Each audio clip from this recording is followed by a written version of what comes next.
Ever since the Parthenon sculptures first went on show in the British Museum at the beginning of 1817, there's been this fascination, this quest to discover its ancient colour.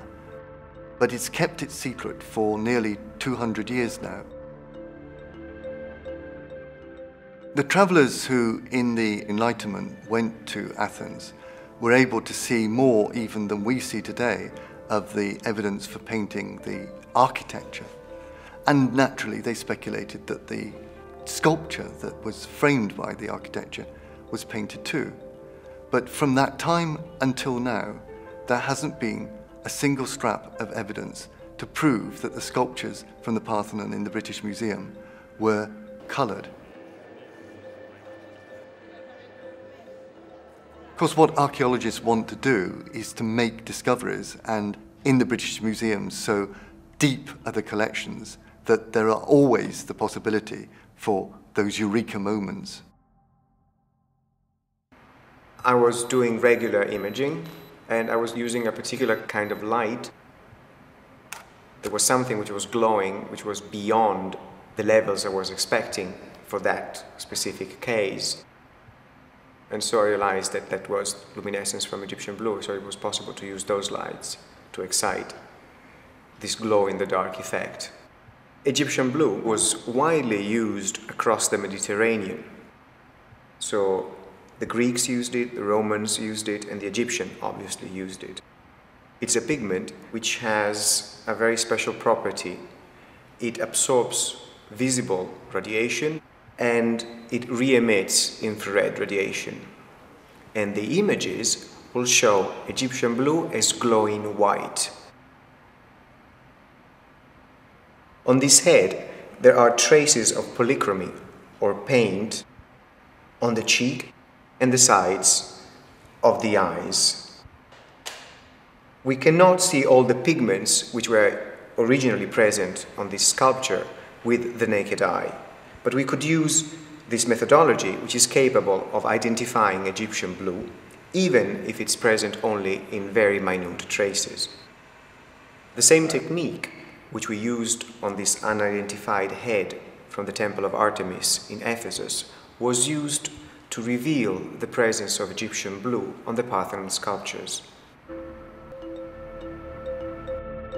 I think there is a collective conspiracy in each generation to forget that ancient sculpture was painted.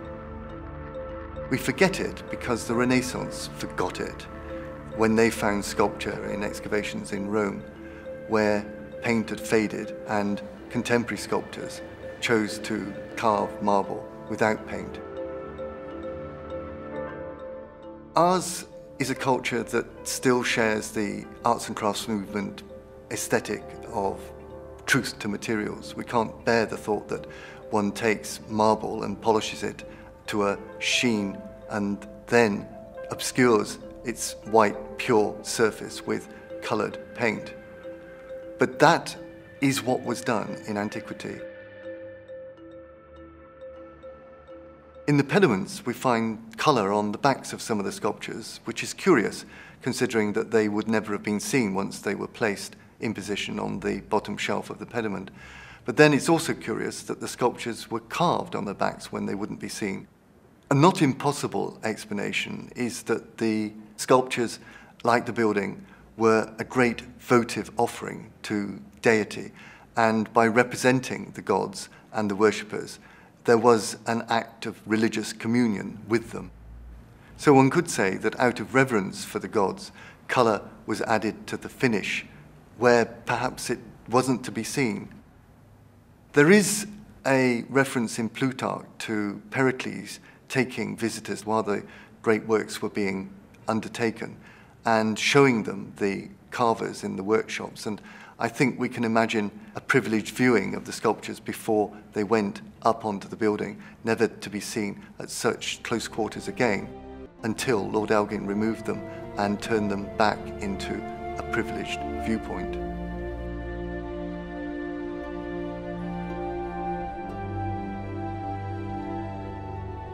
Iris, the goddess of the rainbow and of the upper air, is touching down from flight.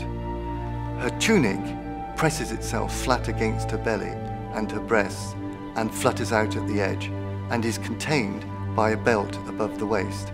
A belt which now, only now, we understand is blue.